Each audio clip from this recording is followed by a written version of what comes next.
لما نسمع اسم النبي لازم نصلي عليه اللهم صل عليه. السلام عليكم ورحمة الله وبركاته. الحمد لله رب العالمين، وأشهد أن لا إله إلا الله وحده لا شريك له ولي الصالحين، وأشهد أن سيدنا ونبينا محمدا عبد الله ورسوله الصادق الأمين. اللهم صل وسلم وبارك على سيدنا محمد وعلى آله وصحبه ومن تبعهم بإحسان إلى يوم الدين. سبحانك لا علم لنا إلا ما علمتنا إنك أنت العليم الحكيم. Maha suci Allah, kami tidak mempunyai ilmu apa-apa, hanya saja apa yang diberikan oleh Allah Subhanahu wa ta'ala. Mudah-mudahan senantiasa kita sama-sama mendapatkan ilmu bermanfaat.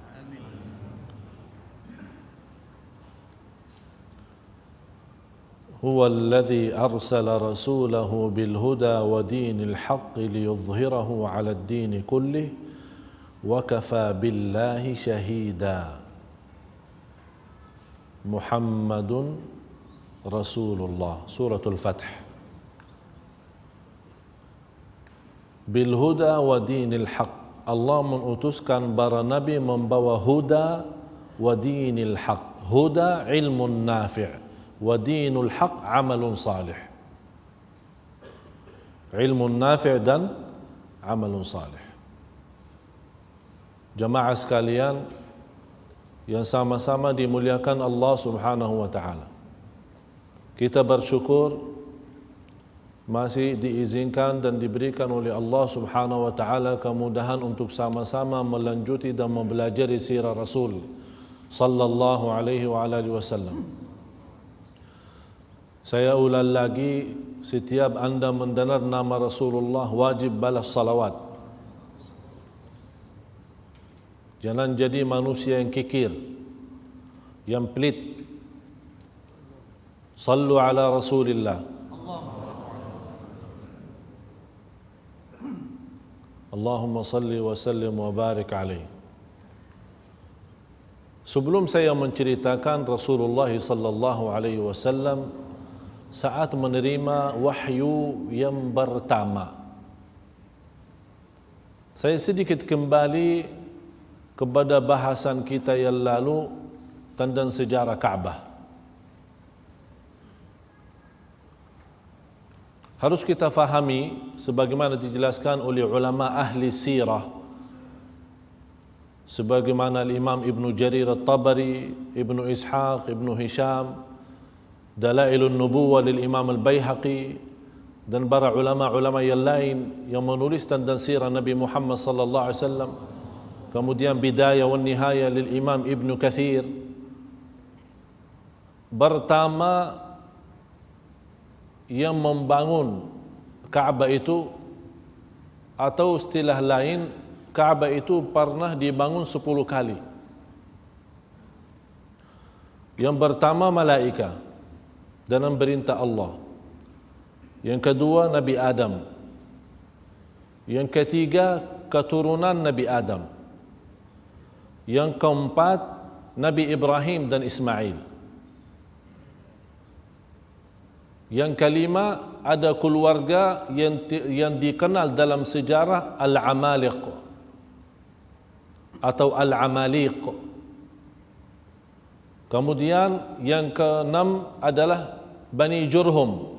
Kalau masih ingat pertemuan yang sudah lalu, kita berbicara tentang Jurhum, yang Nabi Ismail nikah dengan wanita dari keluarga Jurhum. Yang ketujuh adalah Qusay ibnu Kilab, yang termasuk salah satu kakeknya Rasulullah sallallahu alaihi wasallam. Masih ingat nama itu? Lupa nama Rasulnya. Muhammad ibnu Abdullah ibnu Abdul Muttalib ibnu Hashim ibnu Abdi Manaf ibnu Qusay ibnu Kilab. Ini salah satu, ini Qusay ibnu Kilab, kakeknya Rasul yang membangun Al-Ka'bah ke-7 kali. Yang kedelapan, bangunan Quraisy. Dan Quraisy ini bersepakat tidak dibolehkan untuk masuki kepada bangunan Ka'bah itu kecuali harta yang halal. Cuba bayangkan jamaah sekalian, kuffar Quraisy orang kafir tapi sangat berhati-hati tidak mau masuki dalam bangunan Ka'bah kecuali harta yang halal. Karena di antara kuffar Quraisy ada yang menggunakan riba, ada yang menggunakan zina, ada yang jual minuman keras, khamar. Jadi kalau dia datang mau kasih sumbangan untuk Ka'bah, oh antum ahli riba, tidak boleh terima. Oh ini harta dia tidak jelas, tidak halal. Sangat diperhatikan. Sampai mereka membangun Al-Ka'bah yang terpaksa tidak sesuai bangunan Nabi Ibrahim alaihissalam. Jamaah sekalian, bangunan Ka'bah yang dibangun oleh Sayyidina Ibrahim alaihissalam beda sama yang sekarang. Dulu zaman Nabi Ibrahim alaihissalam, Ka'bah itu tidak ada Hijr Ismail. Sekarang ada, sekeliling Ka'bah kan ada Hijr Ismail. Dulu masuk dalam Ka'bah, bangunan Ka'bah. Jadi Ka'bah dulu lebih lebar, lebih luas. Dan dua pintu. Yang kita lihat pintu sekarang yang agak ke atas, hanya orang yang tertentu boleh masuk. Dulu di zaman Nabi Ibrahim dua pintu dan dua-duanya di bawah. Satu masuk dari Hajarul Aswad dan boleh orang-orang semua umat Islam masuk salat di dalam terus keluar dari seberangnya lewat. Tapi begitu datang zaman Quraisy, karena harta yang terkumpul modal untuk membangun Al-Ka'bah itu tidak mencukupi untuk membangun sesuai bangunan Sayyidina Ibrahim. Akhirnya terjadi seperti ini. Nanti saya akan jelaskan hadisnya. Quraisy sesudah membangun Al-Ka'bah sudah hampir jadi, tinggal hanya mengangkat Al-Hajarul Aswad di tempatnya. Mulai ribut antara keluarga Quraisy. Siapa yang berhak mendapatkan kemuliaan untuk menaruh Al-Hajarul Aswad di tempatnya. Hampir mau terjadi pembunuhan antara keluarga Quraisy. Sampai ada seorang tua, ahli hikmah, orang hakim, orang dewasa, orang faham, menyampaikan kepada keluarga Quraisy, jangan gara-gara Hajarul Aswad akhirnya menjadi banyak kurban. Terus apa jalan keluarnya? Kita nunggu satu orang. Yang pertama orang masuk dari pintu Bani Saibah itu yang menjadi hakim. Belum selesai masalah ini, yang masuk lewat pintu itu siapa? Muhammad sallallahu alaihi wasallam. Langsung semua keluarga Quraisy, as-sadiqul amin, as-sadiqul amin, orang yang jujur dan amanat. Kita sudah terima apa yang dia utuskan sebagai dia hakim, kita terima. Ini belum dibahas, belum dibicarakan. Dia langsung sudah dari awal sudah terima, karena yang datang adalah Muhammad SAW. Dikenal. Umur Rasulullah SAW waktu itu 35 tahun. Rasulullah SAW mengambil rida macam pakaian ihram, ditaruh dan diangkat Al-Hajarul Aswad. Di setiap bagian disuruh kabilah-kabilah, pemimpin kabilah ambil bagian dari ihram itu. Kemudian Rasulullah sendiri mengangkat, taruh di tempatnya. Ini sebuah kejadian agar terbukti kuffar Quraisy sangat percaya yang namanya Muhammad sallallahu alaihi wasallam. Sangat percaya. Malah sudah dikenal namanya As-Sadiq Al-Amin, orang yang jujur dan amanat. Sallallahu alaihi wasallam. Dan sudah pertemuan yang lalu berapa kali kita sampaikan bagaimana keluarga Quraisy dan keluarga Arab sangat mengagungkan Al-Ka'bah. Begitu datang Rasulullah, termasuk juga salah satu orang yang mengagungkan Al-Ka'bah. Seharusnya menurut akal yang dewasa, akal yang terbuka, akal yang cerdas, kalau memang Nabi Muhammad mengagungkan Al-Ka'bah, kenapa tidak diikuti oleh Quraisy? Karena Quraisy mengagungkan Al-Ka'bah. Kalau Nabi Muhammad memusuhi Al-Kaabah, wajar kalau mereka tidak berislam. Tapi kenapa sama-sama mengagungkan Al-Kaabah, tapi mereka tidak mau menerima dakwah Rasulullah SAW? Itu yang namanya bukan buta mata, tapi buta hati. Rasulullah SAW sudah terjadi hal ini hampir sebelum turun wahyu pertama, sebelumnya 6 bulan. Ada riwayah di bulan Rabiul Awal, ada yang berkata pertama pertemuan antara Nabi Muhammad SAW dan malaikat Jibril adalah 12 Rabiul Awal. Sebelum masuknya puasa kurang lebih 6 bulan. Kalau kita hitungkan Rabiul Awal sampai Rabiul Tsani 1, Jamad 2, kemudian Rajab, Sya'ban, kemudian Ramadan, 6 bulan. Selama 6 bulan sebelum turun wahyu, Rasulullah SAW suka berkhalwah. Apa itu khalwah? Duduk sendiri karena melihat kondisi dan keadaan di Makkah sangat mesedihkan. Melihat banyak orang menyembah selain Allah, batung-batung, tidak mengagungkan Kaabahnya yang sebenarnya, membuat Rasulullah lebih suka berduduk sendirian untuk beribadah kepada Allah Subhanahu wa taala. Bagaimana dia bisa beribadah? Belum ada perintah, belum ada wahyu. Allah ilhamkan Nabi Muhammad beribadah.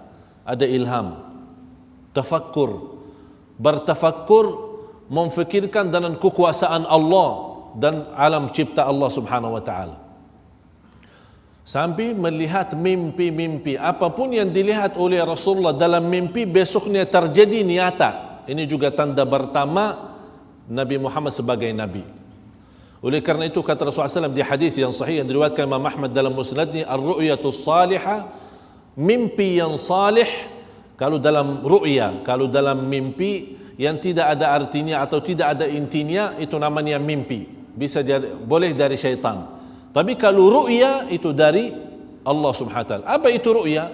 Karena boleh saja orang mukmin yang menjadi orang jujur dalam kehidupannya, Allah memberikan khabar gembira lewat ru'ya, mimpi. Itulah yang dilihat oleh Rasulullah SAW. Sampai pernah satu malam Rasulullah SAW melihat ke atas, ke langit, dengan suara keras dipanggil, "Anta Rasulullah wa ana Jibril." Engkaulah Rasulullah dan saya Jibril. Tapi dia melihat kanan kiri tidak menampak siapa-siapa. Habis itu mulai Rasulullah SAW beriktikaf. Dulu tidak ada istilah iktikaf, tapi yang dulu ada istilah khalwah. Khalwah itu duduk sendirian di tempat yang sepi, tidak ada siapa-siapa. Rasulullah suka membawa makanan dari rumah Siti Khadijah yang mencukupi beberapa hari untuk dia makan. Ambil kurma sama air sama roti, 3 hari, 4 hari, 1 minggu. Dia duduk di Ghar Hira, sebuah gua yang namanya Hira. Rasulullah SAW duduk di situ. Bermalam-malam, begitu habis makanannya, ambil lagi, balik ke Siti Khadijah, balik lagi. Sampai terjadi satu malam Rasulullah SAW lagi di gua Hira berzikir, dan dengan ilhamnya Allah dia beribadah kepada Allah lewat ibadah tafakkur. Turunnya malaikat Jibril. Peristiwa yang seperti ini bagi Rasulullah peristiwa yang cukup luar biasa, membuat Rasulullah sendiri kaget, terkejut. Ini ada apa? Rasulullah SAW diperintahkan oleh malaikat Jibril, "Iqra." Nabi kita Nabi Muhammad seorang ummi. Ummi apa artinya? Tidak pandai baca, tidak pandai menulis. Tidak boleh baca, tidak boleh menulis. Ummi.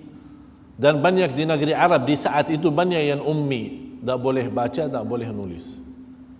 Dan itulah ada hikmahnya, agar jangan besok ada manusia berkata, "Oh, Quran ini buatan Nabi Muhammad." Oh, tak pandai nulis, tak pandai baca. Jadi tidak ada alasan bagi manusia Quran ini buatan Nabi Muhammad. Tidak ada. Karena sudah semua negeri Arab, termasuk Quraisy, mereka tahu Rasulullah tidak pandai baca dan tidak pandai menulis. Malaikat Jibril memerintahkan Nabi Muhammad, "Ya Muhammad, iqra." Rasulullah SAW jawab, "Ma ana biqari." Karena saya mendengar satu ceramah, karena dia mungkin barangkali belum boleh bahasa Arab, dia langsung terjemahkan, "Ma ana biqari," saya tidak mau baca. Oh, bukan begitu Nabi Muhammad SAW. Yang dimaksud "ma ana biqari" adalah saya tidak pandai baca, tidak boleh baca. Bukan saya tidak mau baca. Ini kan maksiat kalau tidak boleh baca. Ini kan tafsiran orang karena tidak mengerti bahasa Arab. Sampai 3 kali, "Iqra ma ana biqari, iqra ma ana biqari," saya tidak pandai baca. Kata malaikat Jibril, "Iqra bismi rabbikal ladzi khalaq, khalaqal insana min 'alaq, iqra wa rabbukal akram alladzi 'allama bil qalam, 'allamal insana ma lam ya'lam."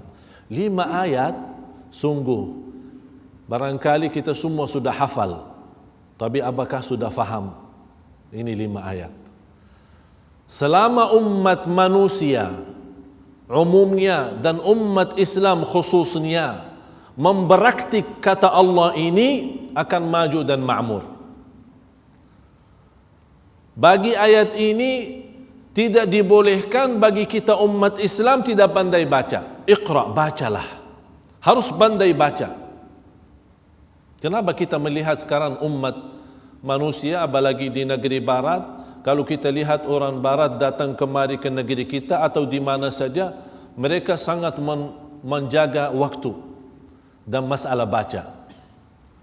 Jadi kalau dia menunggu di airport sambil menunggu take off pesawat, baca buku. Karena dia pesan makanan di restoran sambil menunggu makanannya dihantar, dia baca. Kalau kita apa? Tidur. Beda. Oleh karena itu jangan heran kalau orang barat maju dalam kehidupannya, sukses, berhasil, karena mereka mempunyai wawasan ilmu yang cukup banyak. Kita umat Islam sayang sekali Quran saja tidak pandai baca. Kalau Quran tidak pandai baca. Kalau surat khabar, Masya Allah, surat khabar baca terus, tidak bosan, dari pagi sampai malam kita masih baca. Habis halaman buka masih terus. Quran satu halaman kita baca, satu muka kita baca, sudah langsung capek sama Al-Quran. Praktiklah Iqra bismi rabbikal ladzi khalaq. Wujudkanlah menjadi umat pandai baca. Tidak boleh tinggalkan Quran, apalagi Quran dan ilmu-ilmu yang lain yang diperlukan untuk kehidupan kita sehari-hari.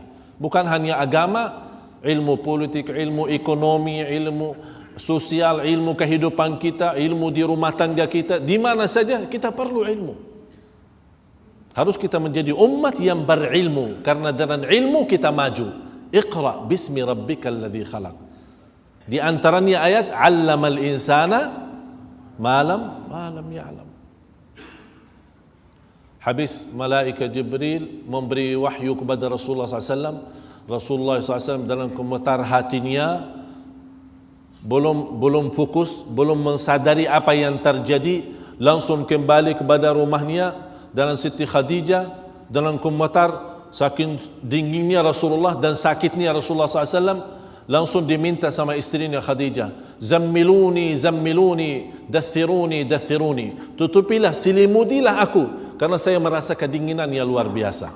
Itu bukan masalah kedinginan karena musimnya dingin atau panas, sujuknya atau tidak, dia merasa karena yang terjadi hal-hal yang luar batas manusia.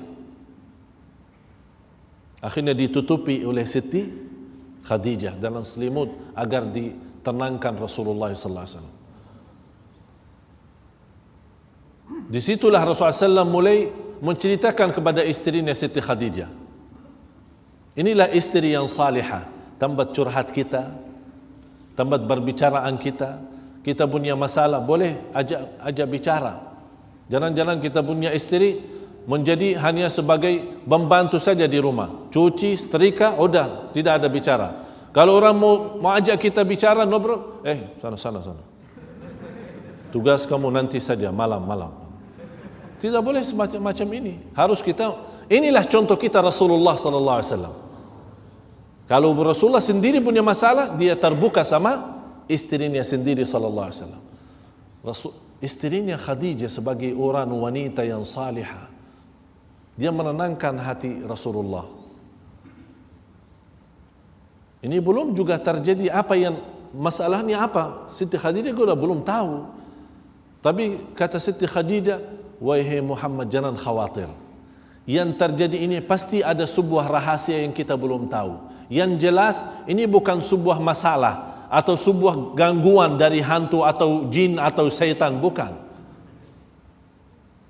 Karena sungguh anda memiliki sifat yang mulia, tidak mungkin akan dibalas dengan sifat yang buruk. Innaka la tasilur rahim. Kamu suka silatul rahim. Kamu suka memuliakan tamu, membantu orang miskin, menolong orang-orang yang dhaif, yang lemah dalam kondisi dizalimi. Ini memiliki sifat yang mulia dan istimewa sallallahu alaihi wasallam.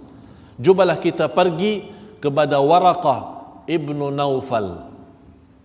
Ini Waraqah ibnu Naufal salah satu ulama ahli kitab. Ada hubungan keluarga sama Siti Khadijah. Wahai Waraqah, ini cerita terjadi begini-begini sama Muhammad sallallahu alaihi wasallam. Waraqah orangnya sudah usia, sudah tua, langsung dia nangis. Hadzan namusul akbar. Ini sebuah yang datang kepada Muhammad ini sudah pernah datang kepada Nabi Musa. Anda Nabi umat ini, kata Waraqah. Dia sudah faham yang datang ini Jibril, malaikat Jibril, karena sudah ada dalam buku Taurat dan Injil. Bagaimana saya boleh menjadi orang-orang yang masih kuat agar boleh ikut bersamamu? Ini kata Waraqah kepada Nabi.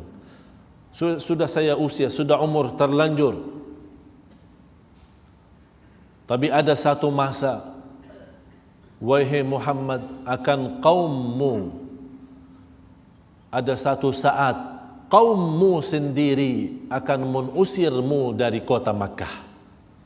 Rasulullah kaget.